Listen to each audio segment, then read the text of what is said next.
नमस्कार, चुनावी विश्लेषण में आपका स्वागत है। राजस्थान, मध्य प्रदेश और छत्तीसगढ़ में कौन लगाने जा रहा है जीत के हैट्रिक, इसको लेकर महत्वपूर्ण ओपिनियन पोल के आंकड़े सामने आ चुके हैं। क्योंकि आंकड़े बेहद ही चौंकाने वाले बनते नजर आ रहे हैं, क्योंकि जिस कार का माहौल देखने को मिल रहा है और जिस कार से राजनीतिक यहाँ पर माहौल गर्मा चुका है, उस हिसाब से 3 राज्यों में किसकी सरकार बनेगी और 3 राज्यों में कौन हैट्रिक लगा पाएगा, क्योंकि इन राज्यों के नतीजे लोकसभा चुनाव के लिए महत्वपूर्ण माने जा रहे हैं। तो छत्तीसगढ़, मध्य प्रदेश और राजस्थान का क्या सियासी गढ़ सामने आ रहा है, क्योंकि आंकड़े बेहद ही चौंकाने वाले सामने आ रहे हैं। मध्य प्रदेश को लेकर कौन बनेगा मुख्यमंत्री, लेकिन मुख्यमंत्री चेहरे पर अभी भी सस्पेंस बना हुआ है। भारतीय जनता पार्टी प्रधानमंत्री मोदी जी के नेतृत्व में चुनाव लड़ेगी, जबकि मध्य प्रदेश, छत्तीसगढ़, राजस्थान पर यही प्रक्रिया दोहराई जा रही है। जबकि कांग्रेस इसके उलट सामने आ रही है और कमलनाथ के नेतृत्व में चुनाव लड़ रही है। कमलनाथ मुख्यमंत्री या कांग्रेस के यहाँ घोषित हो रहे हैं, जबकि जिसका से यह राजस्थान में भी सियासी माहौल गर्मा चुका है और यहाँ पर भी इसी प्रकार से आंकड़े दोहराए जा रहे हैं। तो कौन मुख्यमंत्री चेहरा होगा भारतीय जनता पार्टी से,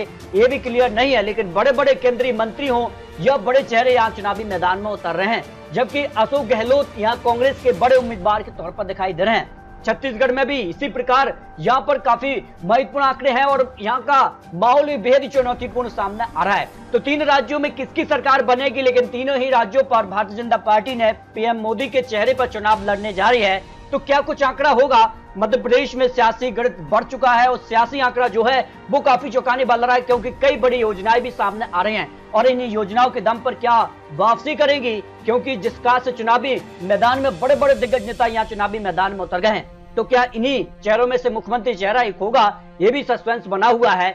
लेकिन जिस कहा से बड़े चेहरों को भारतीय जनता पार्टी ने विधायकी चुनाव में उतारा है, उससे साफ स्पष्ट है कि भारतीय जनता पार्टी बिल्कुल भी रिस्क लेने के मूड में नहीं है और इन राज्यों के नतीजे लोकसभा चुनाव के लिए भी महत्वपूर्ण, इसलिए बड़े चेहरों को यहाँ विधायकी चुनाव में उतार दिया है। तो बिना सीएम चेहरे के चुनाव में लड़ने से बीजेपी को फायदा होगा या नुकसान, इस पर कुछ महत्वपूर्ण आंकड़े सामने आए हैं। देखिए, फायदा कहने वाले 41% हैं, जबकि नुकसान कहने वाले 43% कह नहीं सकते। ऐसे 16% लोग आ जाते हैं।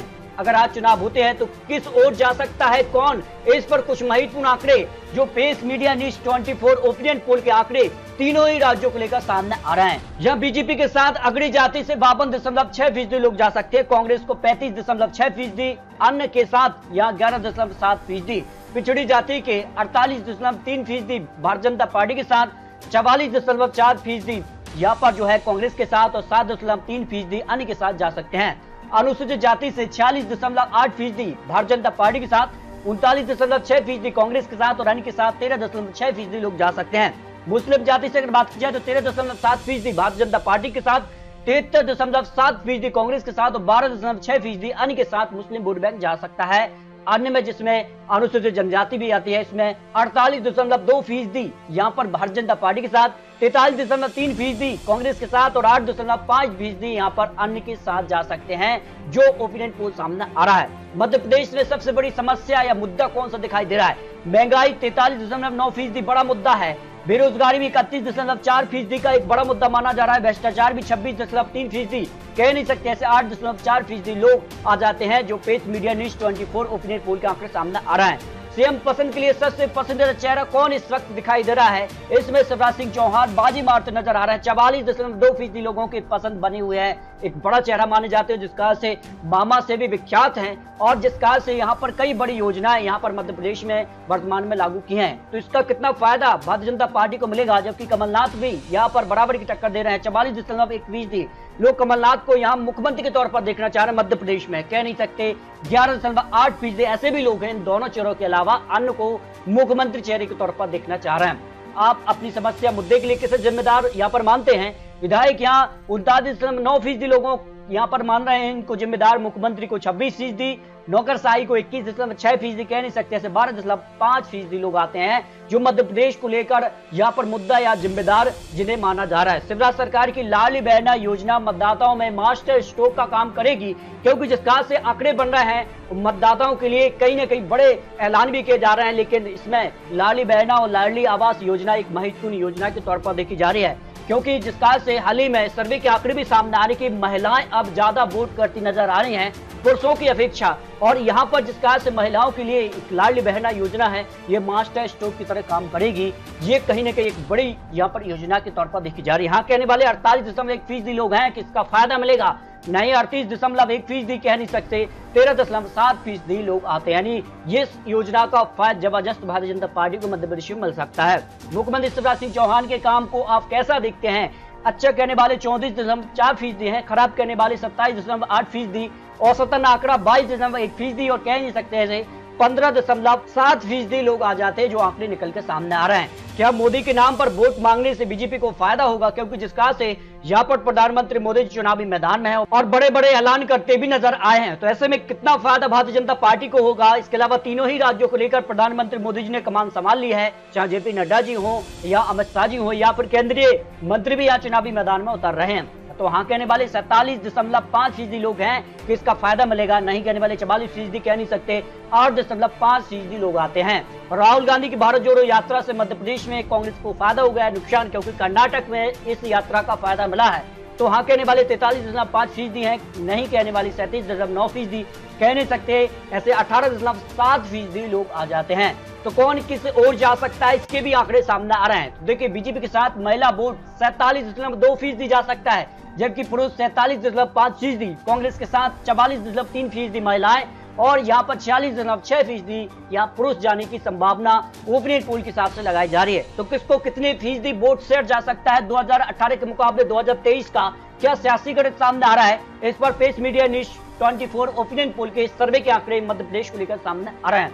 इसमें बीजेपी को यहाँ 2018 में 41% वोट शेयर, लेकिन इस बार 45.6% वोट शेयर जा सकता है। सीधे तौर पर वोट शेयर में इजाफा हो रहा है, क्या सीटों में इजाफा होगा, इसके भी आंकड़े सामने आ रहे हैं। वही कांग्रेस को 40.9% से बढ़ाकर यह 45.1% वोट शेयर जा सकता है। यानी कि पक्ष में 18% से घटकर अब 9.3% ही वोट शेयर जा रहा है। सीधे तौर पर भारतीय जनता पार्टी और कांग्रेस के बीच कड़ी टक्कर देखने को मिल रही है, क्योंकि इस बार इंडिया गठबंधन विशेष एनडीए गठबंधन के बीच भी कड़ी टक्कर है। तो यहाँ भारतीय जनता पार्टी को मध्य प्रदेश के अंदर 230 सीटों में से 115 से लेकर 122 सीट की संभावना ओपिनियन पोल के हिसाब से दिखाई दे रही है। कांग्रेस को 105 से लेकर 115 और अन्य के पक्ष में 1 से 5 सीट की संभावना दिखाई दे रही है। यानी अन्य की जो 5 सीटें हैं वो निर्णायक होंगे, किंग मेकर की भूमिका में आ सकते हैं, जो अनुमान दिखाई दे रहा है। फिलहाल कांटे की टक्कर मध्य प्रदेश और में कांग्रेस और भारतीय जनता पार्टी के बीच दिखाई दे रही है, लेकिन जो बहुमत का आंकड़ा है उसको 116 सीट उसके पार भारतीय जनता पार्टी जा रही है, लेकिन कड़ी टक्कर यहाँ कांग्रेस भी देती नजर आ रही है। इसके अगर बात की जाए तो छत्तीसगढ़ में कौन आगे दिखाई दे रहा है, क्योंकि छत्तीसगढ़ में भी 36 का आंकड़ा देखने को मिल रहा है, लेकिन कौन किस पर भारी है इस पर भी कुछ महत्वपूर्ण आंकड़े सामने आ रहे हैं। तो यहाँ की क्या बड़ी समस्या, क्या यहाँ का मुद्दा हो सकता है?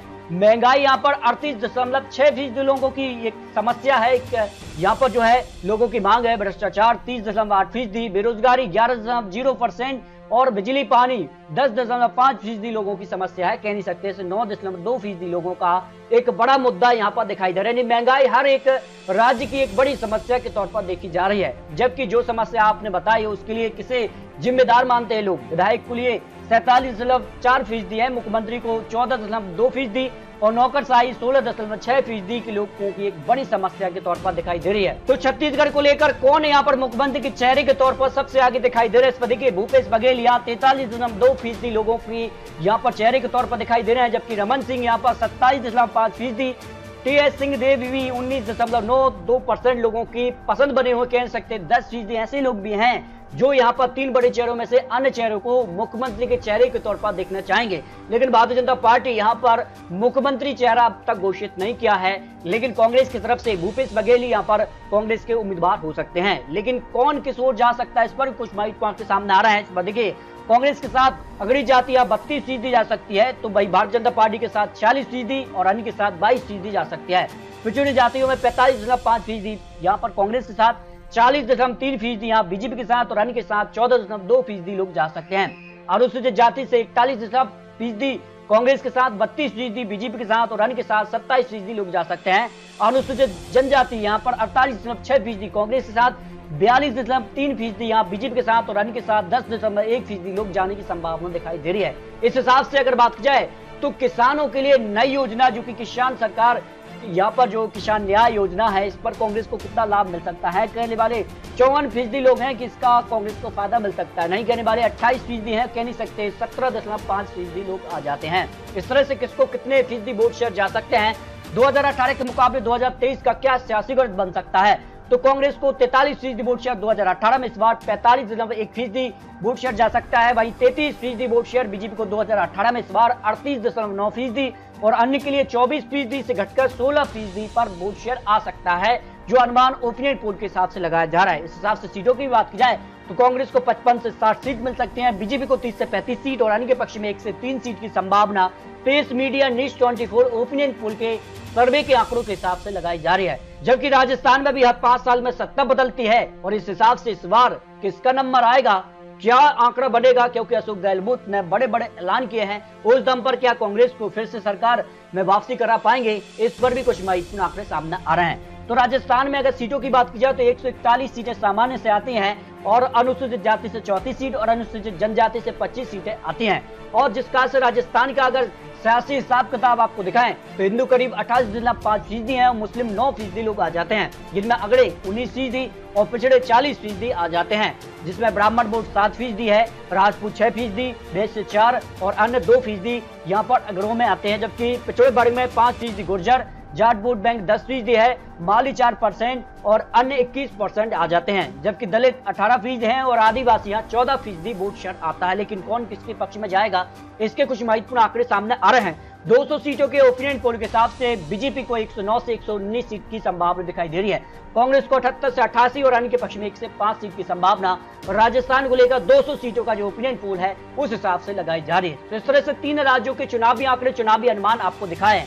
लेकिन आने वाले वक्त में और क्या कुछ होगा, किस कार के टिकट बंटवारे होते हैं और किस कार से दल बदल भी देखने को मिलते हैं, उसके बाद आंकड़े बदल सकते हैं। तो आपको क्या लगता है छत्तीसगढ़, मध्य प्रदेश और राजस्थान में इस बार किसकी हैट्रिक लगेगी? क्योंकि 2018 में तो कांग्रेस ने यहाँ पर तीनों ही राज्यों में हैट्रिक लगाई थी, लेकिन इस बार क्या बदलाव देखने को मिलेगा या फिर कांग्रेस की एक लहर इस बार फिर से देखने को मिलेगी?